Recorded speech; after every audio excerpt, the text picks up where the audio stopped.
Hey everyone, welcome back to the channel. Today, we're diving into the exciting, quirky, and sometimes downright bizarre world of Web3. If you've heard about blockchain, cryptocurrencies, and NFTs, you've only scratched the surface. Web3 is taking these technologies and making the internet a place where ownership, creativity, and community are completely reimagined. So, buckle up because we're exploring some of the most interesting ways Web3 is changing our digital lives.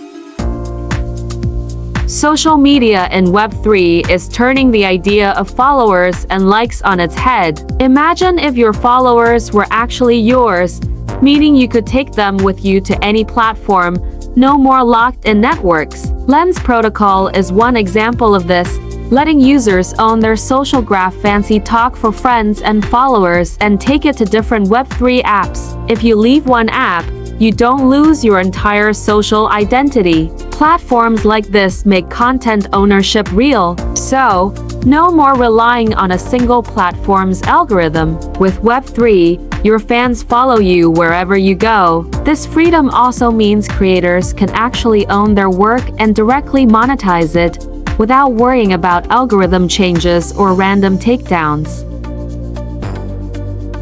Now, what if your virtual items in a game belong to you, like actually owned by you? That's where Web3 gaming comes in. With platforms like Axie Infinity, The Sandbox, and Decentraland, players can actually buy, sell, or trade in-game items across platforms. These items are NFTs, so they're unique, and you own them outside of any game.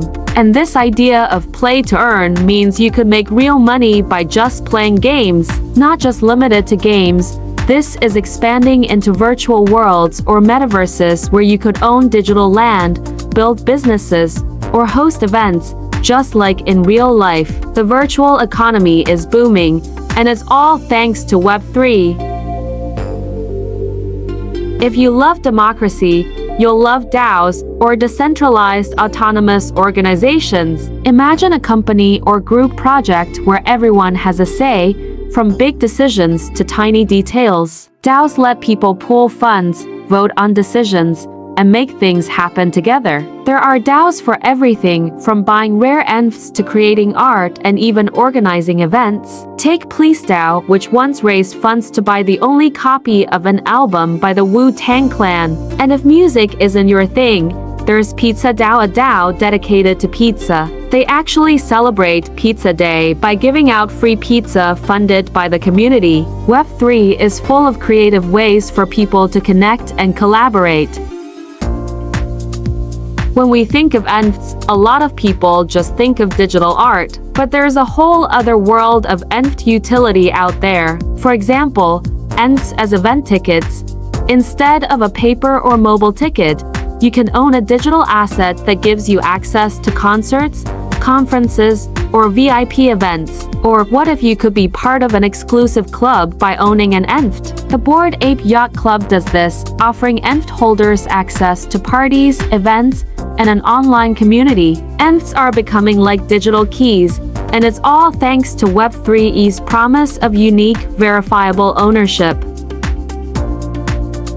Ever thought of owning real estate in the digital world? Web3 is turning this into reality. With platforms like Decentraland and The Sandbox, people are buying, selling, and building on virtual land. Celebrities like Snoop Dogg have bought plots of land to build digital mansions and host parties. And yes, you can actually attend and socialize in these spaces, all virtually. This virtual land isn't just for fun. It's attracting real investors who believe digital land will be as valuable as real land one day. While that might sound wild, it's all part of Web3's vision of a fully integrated, digital physical lifestyle. Another quirky Web3 trend is creating digital avatars that are actually you. Projects like Ready Player Me allow users to create unique avatars that can travel across different games and virtual spaces. Because of blockchain, these avatars aren't bound to one game or app. They can actually represent you across different worlds. Plus, you own them, so nobody else can use your digital identity without your permission. Imagine it as a passport for your digital self that's totally under your control. It's a fun twist on self-expression in the digital space, making sure your online identity stays with you, not any single app or platform. And that's a glimpse into the unique, fun, and slightly crazy world of Web3. From owning your social network to earning money playing games and even virtual land, Web3 is changing the internet as we know it. It's more than just tech, it's reshaping how we think about ownership, community, and creativity online. What do you think? Are you excited to try out any of these Web3 innovations? Let us know in the comments below, and if you enjoyed this video, don't forget to like, subscribe, and hit that notification bell. Thanks for watching, and we'll see you in the next video.